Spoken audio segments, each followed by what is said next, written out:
What's going on, YouTube? This is the one, the only, just Matt One coming to you again, live in my mind, in heart, to your screen. So back to the queen. How you doing? Anyways, today I had an aha moment, as Oprah would say. I had an aha moment, and what that moment was that um, I've been being told a lot that I am one of the most loyal friends, one of the best friends that one could have, and I'm wondering why. And then it came to me, you know, it's like all my life I've been surrounded by how not to be a friend, how not to be a good friend, and how not to treat people.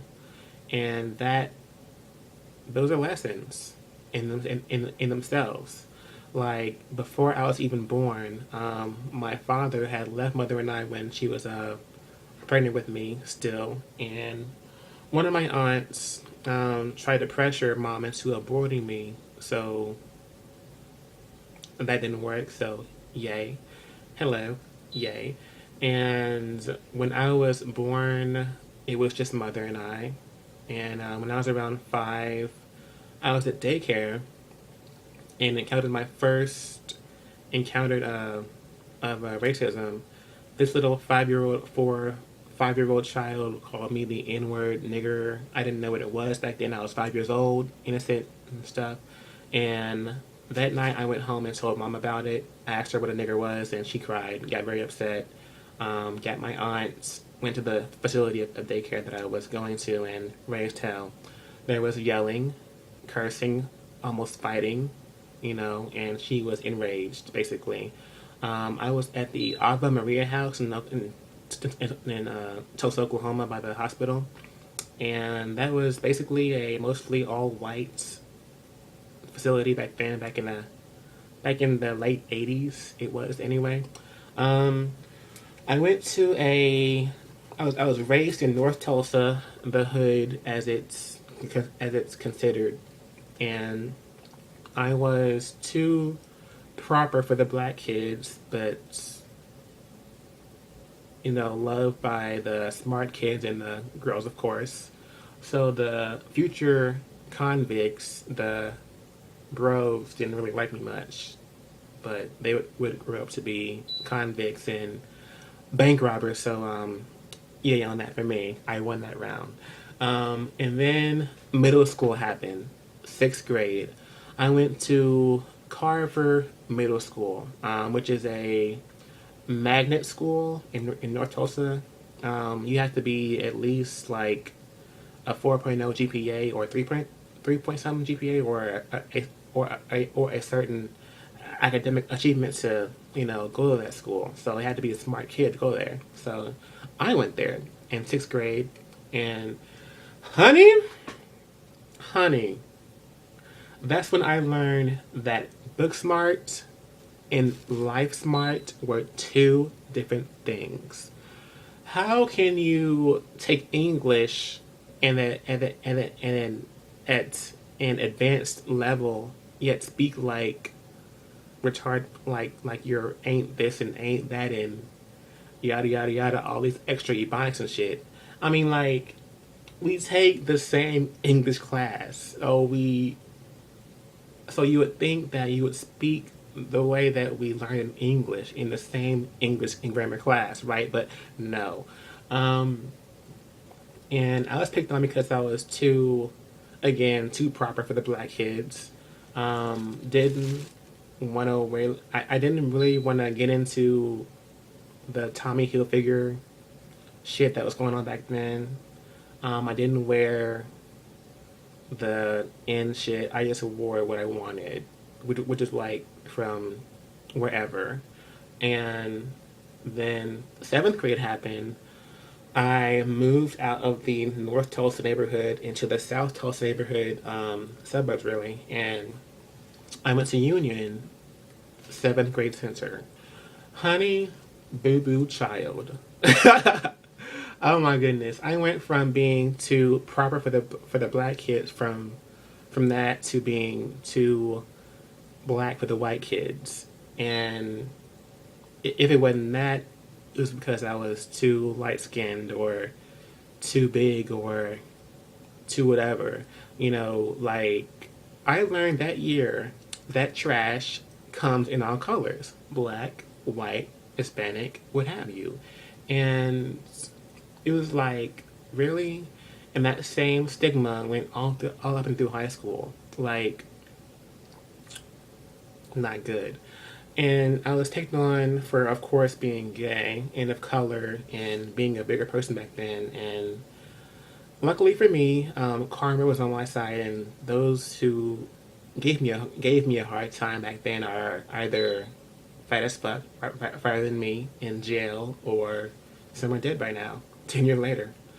Um, and then there was college. I met people from all walks of life and had my first real boyfriend. Whew.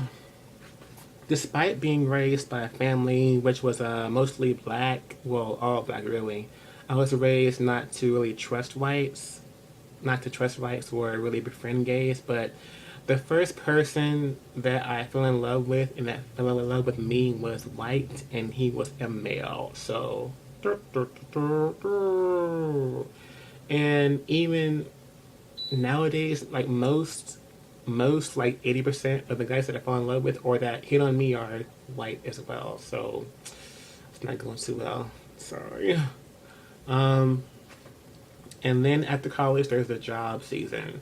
I wish I had finished college first of all. I'm just saying. And being young, fresh out of high school, I was a cashier at a well known store, and like there were these pack of vultures, like really butch vultures of women that were just bitter vultures. I mean, they never smiled, had really ugly ass teeth. So yeah, that's what I meant, smile. But like they were just bitter about everything and like just rude. And they would pick on me about how I was late when I wasn't, how I was to face things a certain way when cleaning it, like every single thing. And what got to me was like when you are of a certain age, like 18, and people who are twice your age has like half the maturity level of you, and you have at least twice the maturity level that they have. That's not good. You know, like I mean, and still at my current job, there are people that are twice my age, but half my maturity level, and that's not good. Well, not for them anyway. But you know, their worst brings out my best in so many ways. In how I treat people, how I treat myself, how I have a good outlook on life, how I stay positive, and how I don't let things get me down. And friend wise, you know, I appreciate loyalty. And even though that loyalty is not always returned, you know, I like to be the friend that I wish I had because I know, and because I know that what goes around comes around, and it may take a while to get back to you, but karma does work, good and bad. So when you are a good friend to someone, that goodness will find its way back to you.